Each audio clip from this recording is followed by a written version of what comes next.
Okay, this is a redo of my bare metal foil video.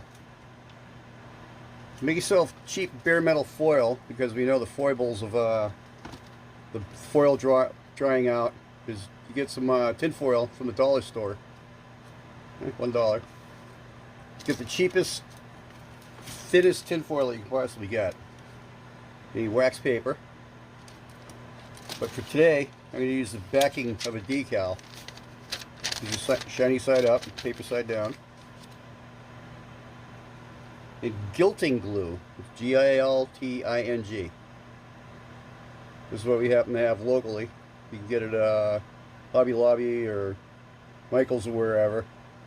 And this is a non-drying, water-based, like a rubber cement. The last thing we're going to use is a little roller. Those are nice and cheap. They're easy to get a hold of. You do it with a brush if you're making very small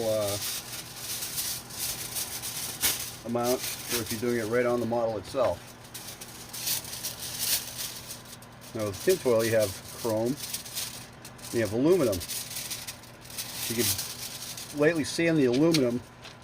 It'll make a very nice representation of stainless steel.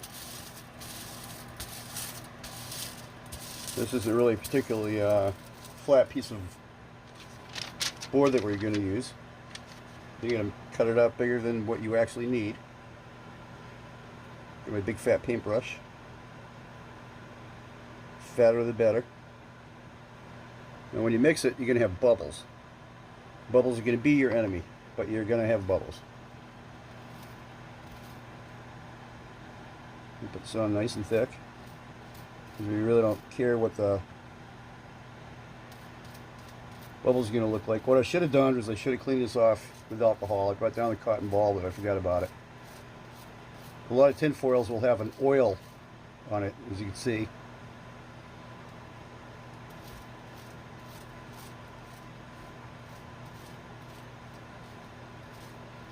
I'm going to have to shake hand that one. This is really pretty embarrassing. I'm completely out of tin foil. As you can see, this is a super thin dollar store. You don't want to use Reynolds wrap because that's just too thick. So I'm just going to have to go with this embarrassing piece of foil here.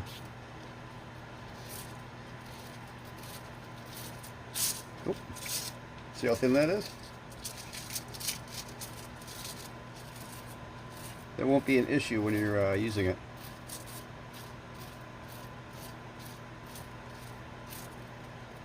Let me get the oils off of it. The thing I like the best is speed.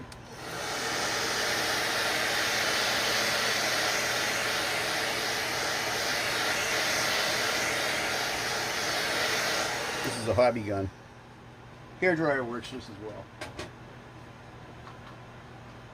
Let's try this again.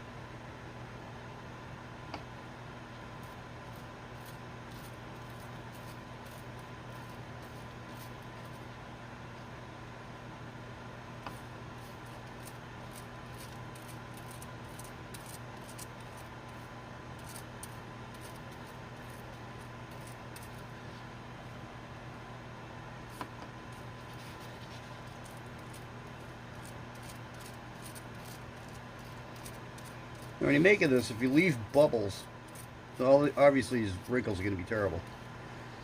But the only thing I really need this for is a blower for a 1/25th scale funny car, so I'm not that worried about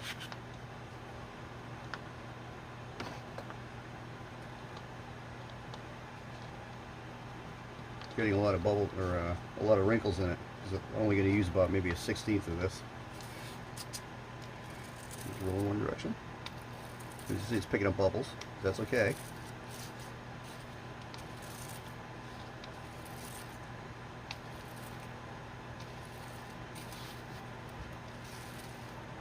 And maybe Windex. Should use alcohol rather than Windex on the cleaning.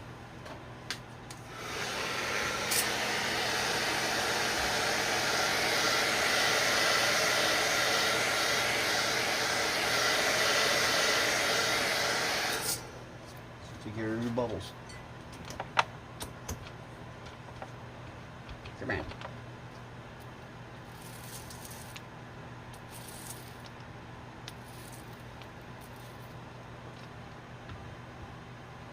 It's mostly dry, it's not completely dry. But remember, shiny side down.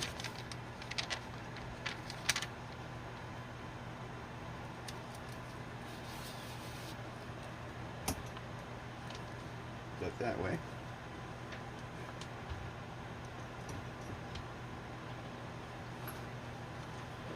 And I forgot to set it up, but you should get the second roller. Luckily I got a million of these. My girlfriend loves to paint.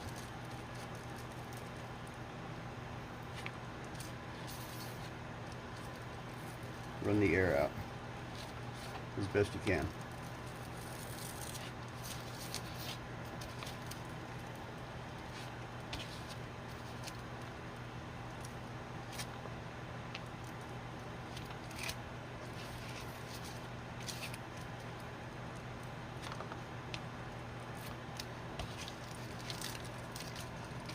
There you go. Now what we're doing here is we're just gonna illuminize this funny car seat. First thing I do is I'll lay it out. You always want to leave open edge so you can peel it up easily. I just marked it out with a Sharpie real quick. You can use miles and miles of this stuff, and it just costs you about maybe 3/10 of a cent. You want to use always a brand new clean blade. I actually like using a curved blade for this. Most people don't have a curved blade handy. You just very lightly score it. You don't have to gouge into it. You don't want to cut through the back of it. And these are the marks I'm using for when I measure the seat. Not really much of a measurement, it's more of a rough estimate. And I get a little tear right here. You want to get a hold of that tear as soon as you see it. That's going to create a problem later. And just like all bare metal foil, just peel it up nice and easy. And it will curl. Put your curl in the middle of the piece. Just roll it out.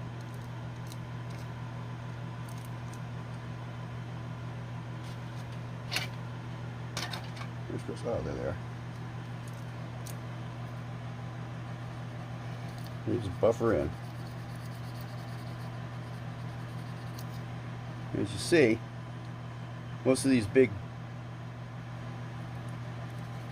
wrinkle marks are going to be coming out. I'm not really that worried about this because it'll be facing the back side of the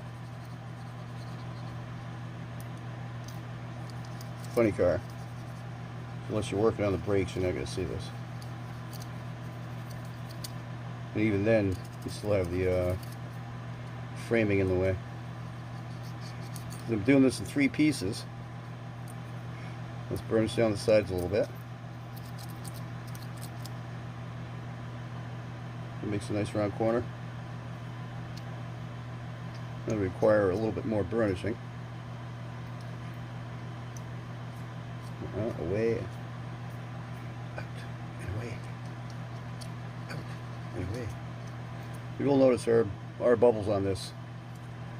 I really should have used alcohol to clean this off rather than Windex, because Windex is an awful grease cleaner.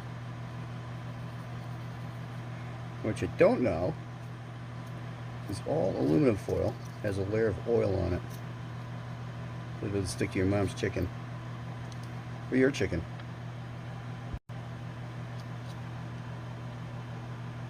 You just trim this off ever so lightly.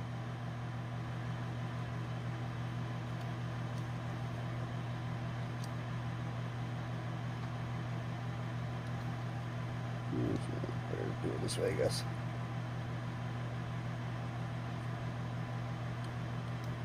This wouldn't be a solid piece of aluminum anyway. These are all welded up.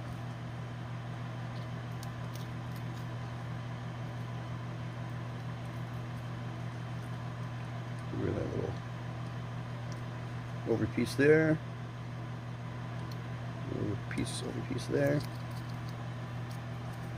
What you can do is when they're you got a sharp edge, you just pop it right off. It kind of pre-burnishes it anyway.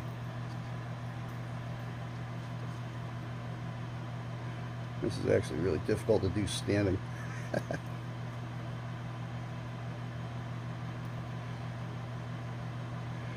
And I've been doing this for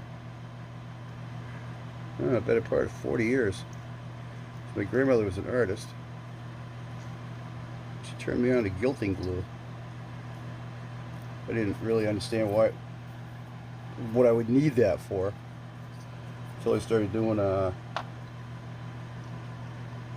Formula One and IMSA cars for GTP cars way back when. I had no idea what the heck I would need bare aluminum for. I started getting into bare metal foil. I remembered,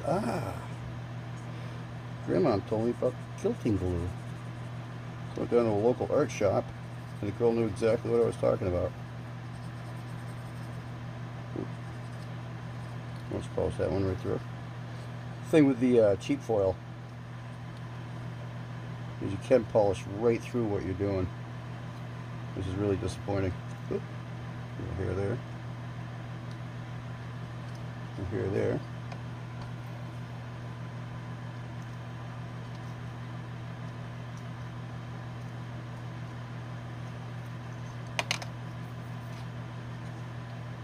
Trim these real quick.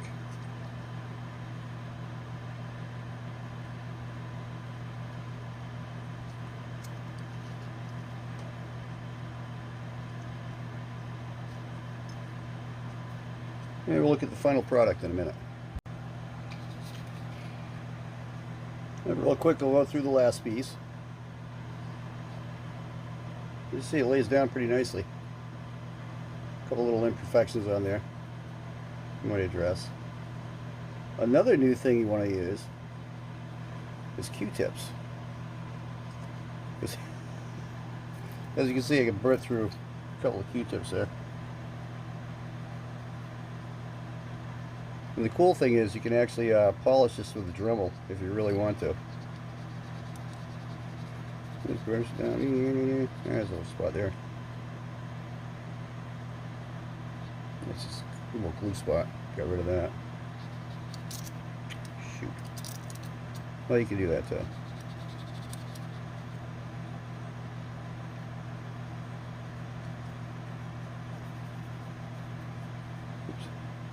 Don't have camera. I gotta watch what I'm doing instead of the camera.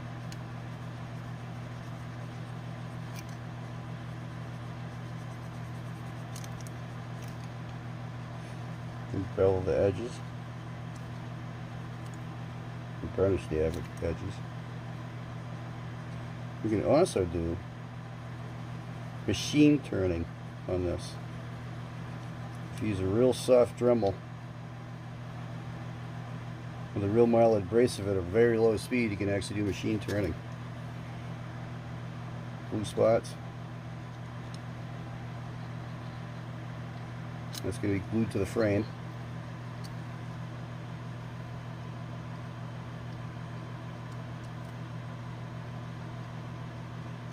As close to the edge as you can.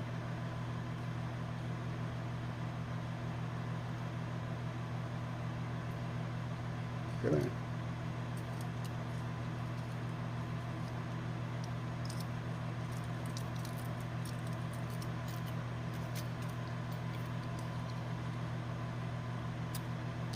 It's already cut. That's where the seat's going to mount to the frame, so we're not going to worry about that.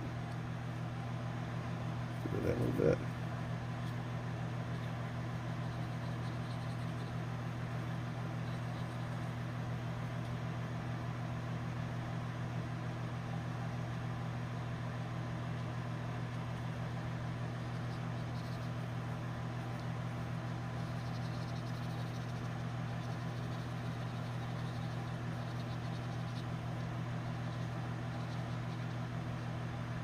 with a very thin tin foil. Those overlaps will all but disappear.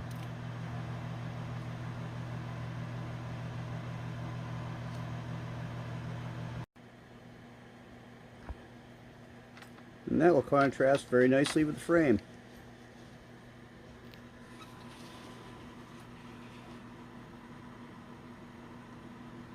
This isn't the engine I'm going to use. I'm going to use a kit engine. This is off an old Reith and Dunn car that I did decades ago.